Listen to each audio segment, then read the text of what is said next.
ನಾನು 9ನೇ ತರಗತಿಯಲ್ಲಿ SNBK ಸ್ಕೂಲಲ್ಲಿ ಓದುತ್ತಿದ್ದೇನೆ. ನಾನು ಇವತ್ತು ಪಾರಿವಾಳ ಪದ್ಯವನ್ನ ಪುನರಾವರ್ತನೆಯಾಗಿ ನಿಮಗೆ ಹೇಳುವುದಕ್ಕೆ ಇವತ್ತು ಕನ್ನಡಿಗರ ಬಗ್ಗೆ ಹೇಳ್ಬೇಕಂತಂದ್ರೆ ಎಲ್ಲಾದರೂ ಇರು ಎಂದಾದರೂ ಇರು ಎಂದೆಂದಿಗೂ ಕನ್ನಡವಾಗಿ. ಕನ್ನಡವೇ ಸತ್ಯ, ಕನ್ನಡವೇ ನಿತ್ಯ. ಸಿರಿಗನ್ನಡಂ ಗೆಲ್ಗೆ ಸಿರಿಗನ್ನಡಂ ಬಾಳು. ಕನ್ನಡಕ್ಕಾಗಿಯೇ ಇರುವ ಸಿರಿಗನ್ನಡಂ ಕಾರ್ಯ ವಿಭಾಗಕ್ಕೆ ನಿಮಗೆಲ್ಲರಿಗೂ ಸ್ವಾಗತ, ಸುಸ್ವಾಗತ. ಅದನ್ನ ಕವಿ ಕಂಡ ಅಂತೆಯೇ ಕನ್ನಡ ತಾಯಿಯ ಸೊಗಸ ವರ್ಣಿಸಿದ ಕವಿಗಳೆಷ್ಟೋ, ಕನ್ನಡ ಉಳಿಸಲು ಹೋರಾಡಿದ ಕವಿಗಳೆಷ್ಟೋ, ಕನ್ನಡಕ್ಕಾಗಿ ಮರೆಯಾದ ಜೀವಗಳೆಷ್ಟೋ. ಅಂತಹ ಮಹಾನ್ ಕವಿಗಳಲ್ಲಿ ಕನ್ನಡದ ಕಂಪನ್ನು ಅಷ್ಟ ದಿಕ್ಕುಗಳಿಗೂ ತಲುಪಿಸಿದಂತ ನಮ್ಮ ಕನ್ನಡದ ಕವಿಗಳು ಅದಾರಪ್ಪ ಅಂತಂದ್ರೆ ನಾವು ಬಹಳ ಹೆಮ್ಮೆ ಪಡ್ತೀವಿ. ಅಂತಹ ಮಹಾನ್ ಕವಿಗಳಲ್ಲಿ ನಾನೀಗ ಪರಿಚಯ ಮಾಡ್ಕೊಡ್ತಿರೋ ಒಬ್ಬ ವ್ಯಕ್ತಿ ಅಂತಂದ್ರೆ ಅಂತಹ ಮಹಾನ್ ಕವಿಗಳ ಲಿಸ್ಟ್ ನಲ್ಲೇ ಬರ್ತಾರೆ. ಯಾರಪ್ಪ ಅಂತಂದ್ರೆ ಸುರಂ ಎಕ್ಕುಂಡಿ. ಅವರ ಪೂರ್ಣ ಹೆಸರು ಏನಂತಪ್ಪ ಅಂತಂದ್ರೆ ನಾವು ನೀವು ಹಿಂಗೆ ಪೂರ್ಣ ಹೆಸರು ಇಟ್ಕೊಂಡಿರಲ್ಲ, ಹಂಗ ಪೂರ್ಣ ಹೆಸರು ಇಟ್ಕೊಳ್ಳಾರ. ಏನಪ್ಪಾ ಅಂತಂದ್ರೆ ಸುಬ್ಬಣ್ಣ ರಂಗಣ್ಣ ಎಕ್ಕುಂಡಿ ಅಂತ ಅವರ ಪೂರ್ಣ ಹೆಸರು. ಸುಬ್ಬಣ್ಣ ಅನ್ನೋದು ಅವ್ರ ಹೆಸರು, ರಂಗಣ್ಣ ಅನ್ನೋದು ಅವ್ರ ತಂದೆ ಹೆಸರು, ಎಕ್ಕುಂಡಿ ಅನ್ನೋದು ಅವರ ಅಡ್ರೆಸ್ ಅಂತ ಹೇಳ್ತಾರಲ್ಲ ನಾವು ಆ ಟೈಮ್. ಆಮೇಲೆ ಎಷ್ಟ್ರಾಗ ಹುಟ್ಟಿದ್ರಪ್ಪ ಅಂತಂದ್ರ 1923ರಲ್ಲಿ ಹಾವೇರಿ ಜಿಲ್ಲೆಯ ರಾಣೆಬೆನ್ನೂರಲ್ಲಿ ಹುಡ್ತಾರೆ. ಹಾವೇರಿ ಜಿಲ್ಲೆಯಲ್ಲಿ ನಮ್ಮ ಯಾಲಕ್ಕಿ ಕೆಂಪಿನ ನಾಡು, ಉತ್ತರ ಕರ್ನಾಟಕದ ಹೆಬ್ಬಾಗಿಲು ಎಂದೇ ಹೆಸರುವಾಸಿಯಾಗಿರುವ ಹಾವೇರಿ ಜಿಲ್ಲೆಯ ರಾಣೆಬೆನ್ನೂರಿನಲ್ಲಿ ಅವರು ಹುಡ್ತಾರೆ. ಆಮೇಲೆ 1944ರೊಳಗ ಅವರು BA ಆನರ್ಸ್ ಪದವಿಯನ್ನ ಪಡಿತಾರೆ. ಇಲ್ಲೇ ಉತ್ತರ ಕರ್ನಾಟಕದಲ್ಲೇ ಬಂಕಿಕೊಡ್ಲ ಎಂಬ ಊರಿನಲ್ಲಿ ಪ್ರೌಢಶಾಲೆಗಳು ಇರ್ತಾವಲ್ಲ, ಆ ಶಾಲೆಯಲ್ಲಿ ಪ್ರಾಧ್ಯಾಪಕರಾಗಿ ಅವರು ಕಾರ್ಯವನ್ನು ನಿರ್ವಹಿಸ್ತಾರೆ. ಎಷ್ಟು ವರ್ಷ?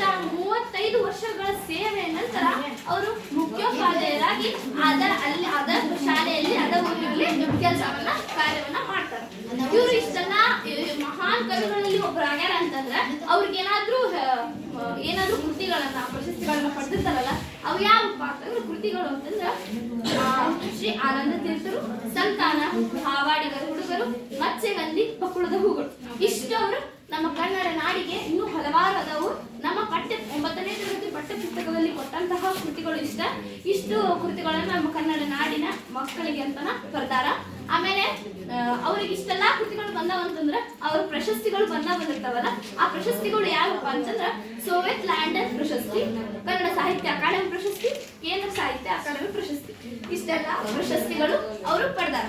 ಆಮೇಲೆ ಇವರು ಈಗ ಪ್ರಸ್ತುತ ಪಾರಿವಾಳ ಪದ್ಯ ಭಾಗವನ್ನ ಯಾವ ಕೃತಿಯಿಂದ ಆಯ್ಕೆ ಮಾಡ್ಯಾರ ಅಂತಂದ್ರೆ ಸಮಗ್ರ ಕಥನ ಕವನಗಳು ಎಂಬ ಕೃತಿಯಿಂದ ಅವರು ಪಾರಿವಾಳ ಪದ್ಯವನ್ನ ಆಯ್ಕೆ ಮಾಡ್ಯಾರ.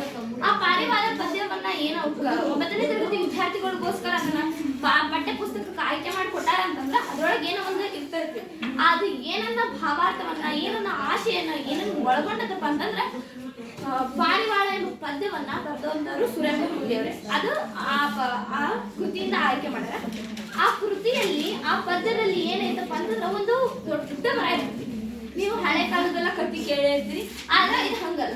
ದೊಡ್ಡ ಒಂದು ಕಾಡು ಇರ್ತೈತಿ. ಅದ್ರೊಳಗ ಒಂದು ಹೆಮ್ಮರ ಅಂತಂದ್ರೆ ಆಲದ ಮರ ಟೈಪ್ ಒಂದು ಹೆಮ್ಮರ ಇರ್ತೈತಿ. ಅಲ್ಲಿ ಒಂದು ಸಣ್ಣದೊಂದು ಕೊಠಡಿ ಇರ್ತೈತಿ. ಅಲ್ಲಿ ಮುದ್ದು ಬಿಳಿ ಪಾರಿವಾಳಗಳು ಅಲ್ಲಿ ವಾಸವಾಗಿರ್ತವೆ.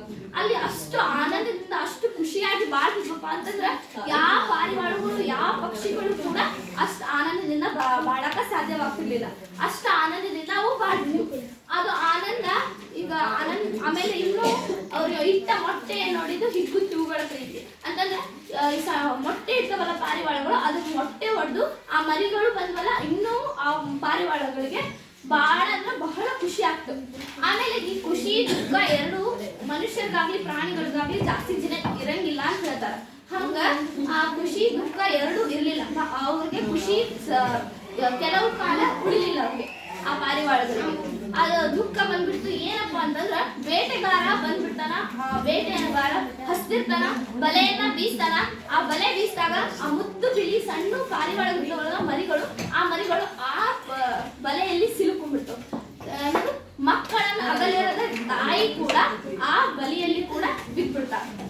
ಆ ಬಲಿಯಲ್ಲಿ ಬಿಟ್ಬಿಟ್ಲೆ ಗಂಡು ಹಕ್ಕಿ ಇರ್ತದಲ್ಲ, ಅದು ಹೆಂಡತಿಯನ್ನು ಅಗಲಿರದ ಪ್ರಾಣಿ ಪಕ್ಷಿ, ಅದು ಕೂಡ ಆ ಬಲಿ ಒಳಗ ಬಿದ್ದಿರ್ತೈತಿ. ಅವ ಬೇಟೆಗಾರ ತುಂಬಾ ಹಸಿರ್ತಾನ, ಅದನ್ನ ತಗೊಂಡ್ ಹೋಗಿ ಅವನ ಹಸಿವನ್ನ ತೀರಿಸ್ಕೊಂತಾನ. ಇದರಿಂದ ಏನ್ ಅರ್ಥ ಆಗತ್ತಪ್ಪ ಅಂತಂದ್ರ ಮೋಹ ಅನ್ನೋದು ಯಾವ ವ್ಯಕ್ತಿ ಮೇಲೆ ಯಾವ ಪ್ರಾಣಿ ಮೇಲೆ ಯಾವತ್ತೂ ಜಾಸ್ತಿ ಇರ್ಬಾರ್ದು. ಮೋಹ ಇದ್ದಪ್ಪ ಅಂದ್ರೆ ಈ ಪಾರಿವಾಳಕ ಆದ್ಗತಿನ ಮನುಷ್ಯರಿಗಾಗ್ಬೋದು ಪ್ರಾಣಿಗಳಿಗಾಗ್ಬೋದು ಆಕತಿ. ಅದಕ್ಕೆ ಈ ಆಶಯ ಏನ್ ಹೇಳ್ಯಾರಪ್ಪ ಅಂತಂದ್ರ ಮೋಹ ಮುಸುಕಿದ ಬುದ್ಧಿ ಸರ್ವನಾಶದ ಸಿದ್ಧಿ ಅಂತ ಹೇಳ್ಯಾರ. ಇದರಿಂದ ನಾವ್ ಏನ್ ತಿಳ್ಕೊಬಹುದಪ್ಪ ಅಂತಂದ್ರೆ ಮೋಹವನ್ನ ಮಾಡ್ಬೇಡ್ರಿ, ಆ ಮೋಹವನ್ನ ತೊರೆದು ತಾಳ್ಮೆಯಿಂದ ಕಾರ್ಯ ಸಾಧನೆ ಮಾಡ್ಬೇಕನ್ನೋದ ಈ ಪದ್ಯದ ಆಶಯ ಆಗೈತಿ. ಇಷ್ಟೆಲ್ಲ ಸುರ ಮೆಕ್ಕುಂಡಿ ಅವರು ಬರೆದು ನಮ್ಮ 9ನೇ ತರಗತಿ ವಿದ್ಯಾರ್ಥಿಗಳಿಗೋಸ್ಕರ ಕೊಟ್ಟಾರಪ್ಪ ಅಂತಂದ್ರೆ ನಾವು ಹೆಮ್ಮೆ ಪಡ್ಕೋಬೇಕಾಗತಿ. ಆಮೇಲೆ ಇಷ್ಟೆಲ್ಲ ನಿಮಗೆ ತಿಳಿಸ್ಕೊಟ್ಟನಿ. ಎಲ್ಲರಿಗೂ ಧನ್ಯವಾದಗಳು. ಆಮೇಲೆ ಮತ್ತೆ ಸಿಗೋಣ. ನಮಸ್ಕಾರ.